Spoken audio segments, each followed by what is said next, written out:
Okay, this movie's been out for a while. All you guys probably already seen it. It's The Amazing Spider-Man. It's my review. I wanted to wait for a while to do this review.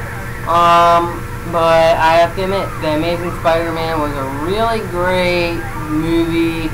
I really enjoyed it. As a fan from the comics, I have to say, this is a big treat to me.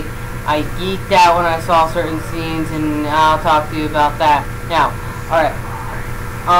Peter Parker. How we see Peter Parker in this film is more realistically because they took the Peter Parker from the Ultimate series and put it in this film. They took Gwen Stacy from the Amazing Spider-Man comics and put it in the mixture of the Ultimate Spider-Man, which I really like. When you put mixturized two different comic runs, I have to say this film was really great. I really enjoyed Peter Parker in this film because they take him more realistic as a realistic teen who's living with his uncle and Aunt May, his Aunt May and Uncle Ben. I have to admit, a little rant on the death. I wasn't like, it came quick.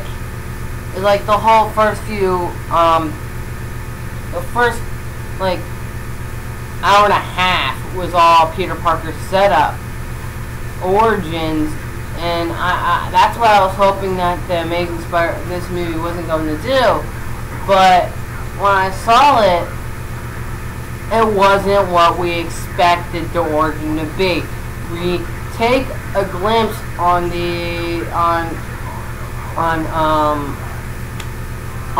Peter's parents, which I was, God, finally have this.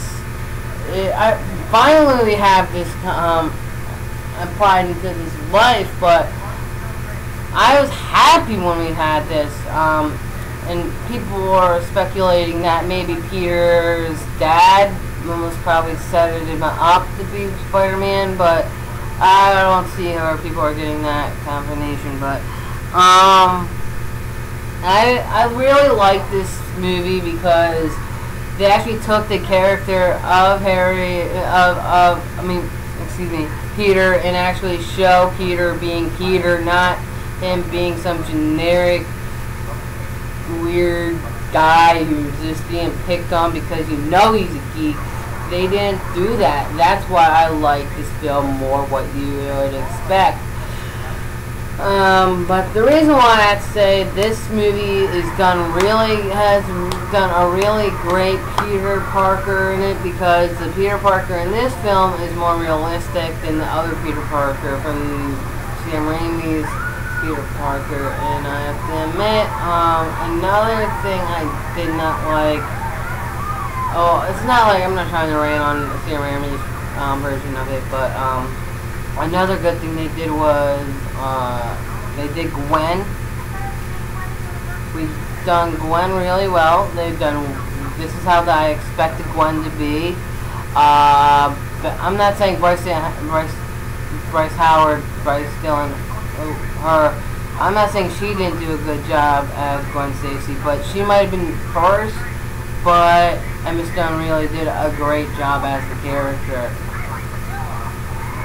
And I really like this. I really like how they did Gwen, not Mary Jane. I really liked it because the character of Gwen is such a big development on Peter's life. Because if you read the comics, you know Green Goblin killed her, and this development from the death of Gwen really steers the way how he acts later on, and that's why I hope they do that in this series. I have to admit, this film was really great. I'm really happy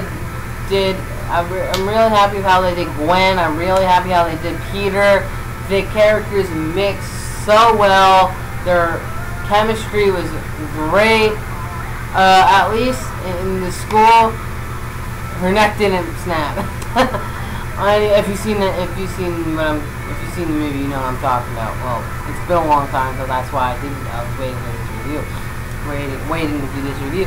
Anyway, why, I have to admit, a lot of people are getting mad because, well, Peter was acting like a jerk to Aunt May. Because, like, he isn't saying anything or doing anything. Well, to ask you this, if you're a superhero and you're getting beaten up, would you let your aunt know or mom know about what you're doing? Yeah, exactly. He might be rude, but at least he's being realistic. Thank you, Mark Webb. It's the way how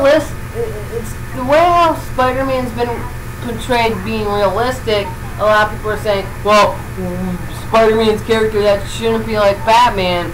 But in this film, you see what's different. They actually talked about Peter being Peter. It's not all about Spider-Man. That's why I like the comics. They went into depth about the characters. They didn't just throw him out to be a superhero. Yes, he's a superhero and he stops villains, but that's not what he always wanted to dream about. And this is why I really like The Amazing Spider-Man. It was really good. I loved the characters of how they portrayed Peter. I love how they portrayed Aunt May. I love how they portrayed Uncle Ben. Uncle Ben in this film was more better than, I'm not saying didn't act really better, but I have to admit the actors, sorry to say that we did find out that that actor died who originally played Uncle Ben. But I have to admit, Uncle Ben was a great character in this film, and it's the death of Uncle Ben that made Peter become Spider-Man. And this film, I really enjoyed it because of how they are. And another thing I like, the reason why I like Uncle Ben in this film, is because they didn't just use him to be the character that sets him to be Spider-Man. He actually, before that, finds all this development to become Peter with his powers, but instead of him going out to try to use his powers instead of him using his powers to, you know, going to the wrestling to wrestle to get money to impress girls, he goes out and wants to stop crime, and comes across Uncle Ben's killer. And that's another thing that the plot of this movie fell flat off. Maybe they're going to do something different in the sequel with it. Maybe they're going to develop something like, maybe they're going to develop some of the street gangs being, like, maybe Peter will find something out. Maybe there's like a secret that he'll find out about in this film. That later I will talk about why I say the Avengers can use Spider-Man in this film and why they can, against Sony's wishes, if you just use them. Anyway, because of his continuity, of his Peter Parker's continuity.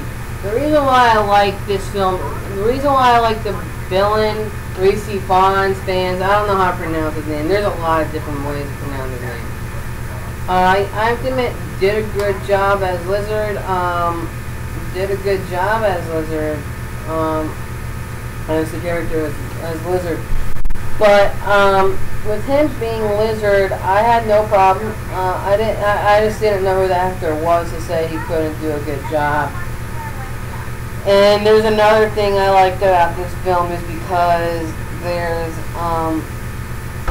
hints and nods to little other things in the Spider-Man series of all time. That when Peter drops through the ceiling of it, we basically get we go into the wrestling. He falls in time to the wrestling arena. That was like a throwback to what happened in the original comics. The death in it was a little bit more different.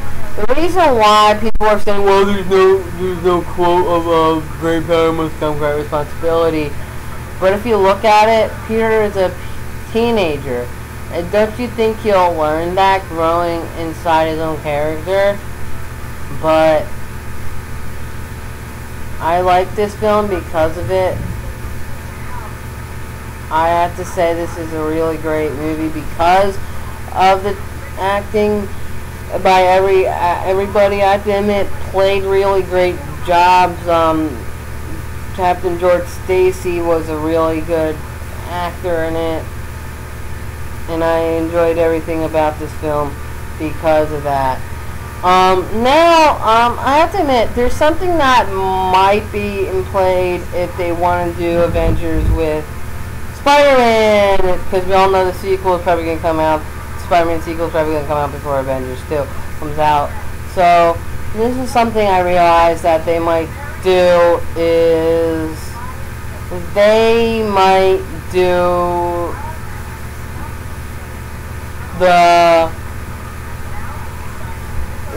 this is another reason why I think who might be the guy in the prison scene at the end of this, near the end of the first credit scene, was that there's somebody talking in there.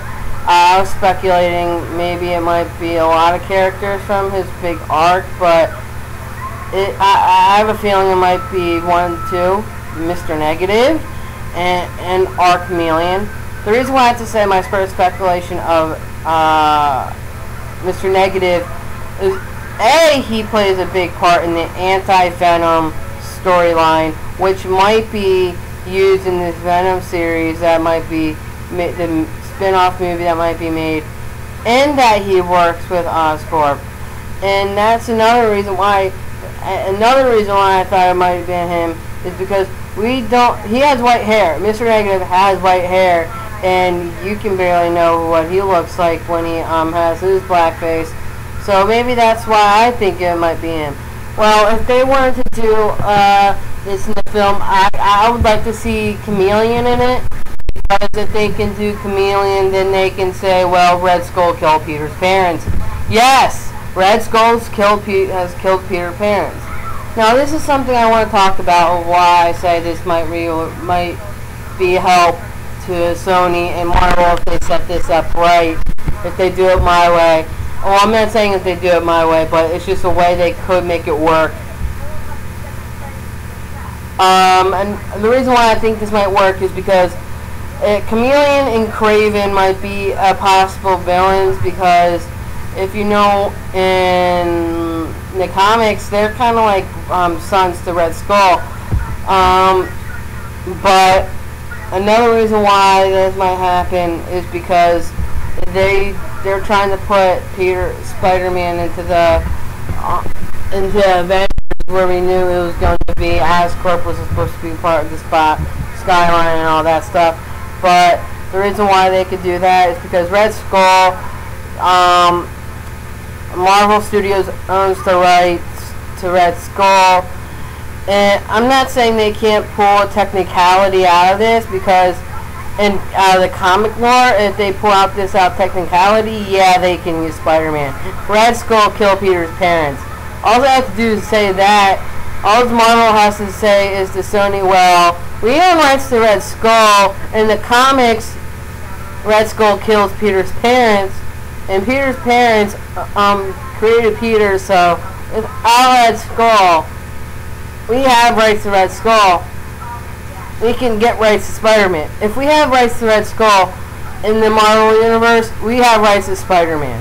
That's just a little thing I just wanted to say and throw out to that. But this whole film was really great. The story was really great and awesome. I hope they bring the Osborns in it. I hope they bring in a lot of cool characters. I hope they do I hope they do bring in punching bag villains for Spider-Man, because I just don't want to realize him to be. I want him to help you. I want him to be using his powers more than better. And I like this film because of that. And it's just a great film. And if you like this video, go ahead and subscribe.